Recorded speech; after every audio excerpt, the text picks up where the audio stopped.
ನಮಸ್ಕಾರ, ನಾನು ಡಾಕ್ಟರ್ ವೆಂಕಟರಮಣ ಹೆಗಡೆ, ವೇದ wellness centre, ನಿಸರ್ಗ ಮನೆ, ಶಿರ್ಸಿ.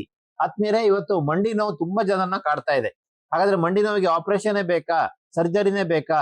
ಇಲ್ಲ, ಹಾಗೇನಿಲ್ಲ. ನೀವು ತೂಕವನ್ನ ಕಡಿಮೆ ಮಾಡ್ಕೊಳ್ಳೋದು, ವ್ಯಾಯಾಮಗಳನ್ನ ಮಾಡೋದು, ಕ್ಯಾಲ್ಸಿಯಂ ಸಪ್ಲಿಮೆಂಟ್ಸ್ ಅನ್ನು ತೆಗೆದುಕೊಳ್ಳೋದು ಜೊತೆಯಲ್ಲಿ 5,000 ವರ್ಷಗಳ ಹಿಂದೆ ನಮ್ಮ ಋಷಿಮುನಿಗಳು ಹೇಳಿದಂತಹ ಬೋಸ್ವಿಲ್ಲಾ ಸರಾಟ ಅಥವಾ ಶಲ್ಲಕಿ ಅನ್ನುವಂತ ಒಂದು ನೋವು ನಿವಾರಕ, ಅದ್ರ ಜೊತೆಗೆ ರಾಸ್ನ ಮುಂತಾದ ಒಂದು 5-6 ನೋವು ನಿವಾರಕಗಳನ್ನ, ನ್ಯಾಚುರಲ್ ಆದಂತಹ ನೋವು ನಿವಾರಕಗಳನ್ನ, ಸಸ್ಯೌಷಧಿಗಳನ್ನ ಸೇರಿಸಿ ನಾವು ಜಾಯಿಂಟ್ ಸಾಲ್ವ್ ರೆಡಿ ಮಾಡಿದ್ದೇವೆ.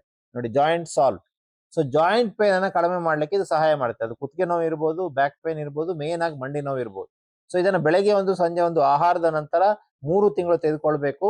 ನಿಮ್ಮ ಜಾಯಿಂಟ್ ಇಂಪ್ರೂವ್ ಆಗ್ತಾ ಹೋಗುತ್ತೆ. ಅದ್ರ ಜೊತೆಗೆ ಗ್ರೀನ್ ಜ್ಯೂಸ್ ಥೆರಪಿನ ಅನೇಕ ಬಾರಿ ಹೇಳಿದರೆ, ಗ್ರೀನ್ ಜ್ಯೂಸ್ ಥೆರಪಿಯನ್ನು ತೆಗೆದುಕೊಳ್ತಾ ಬನ್ನಿ. ಜೊತೆಗೆ ಜಾಯಿಂಟ್ ಸಾಲ್ವ್ ಅನ್ನ ಡೈಲಿ 2 ತೆಗೆದುಕೊಳ್ತಾ ಬನ್ನಿ. ನಿಮ್ಮ ನೋವುಗಳು, ಎಸ್ಪೆಷಲಿ ಮಂಡಿ ನೋವು ಕಡಿಮೆ ಆಗೋದನ್ನ ನೀವೇ ಕಣ್ಣಾರೆ ಕಾಣ್ತೀರಾ. ಯಾಕಂದ್ರೆ ಇದರಲ್ಲಿ ಇರುವಂತಹದ್ದು ಎಕ್ಸ್ಟ್ರಾಕ್ಟ್ 10 ಪಟ್ಟು ನಾರ್ಮಲ್ ಔಷಧಿಗಿಂತ ಹೆಚ್ಚು ಪರಿಣಾಮಕಾರಿಯಾಗಿ ಕೆಲಸ ಮಾಡುವಂತಹ ಎಕ್ಸ್ಟ್ರಾಕ್ಟ್ ಅನ್ನು ಉಪಯೋಗಿಸಿ ನಾವು ಈ ಟ್ಯಾಬ್ಲೆಟ್ ಅನ್ನು ರೆಡಿ ಮಾಡಿದ್ದೇವೆ. ತೆಗೆದುಕೊಂಡು ನೋಡಿ, ನಿಮ್ಮ ಮಂಡಿ ನೋವಿಗೆ ಗುಡ್ ಬೈ ಹೇಳಿ.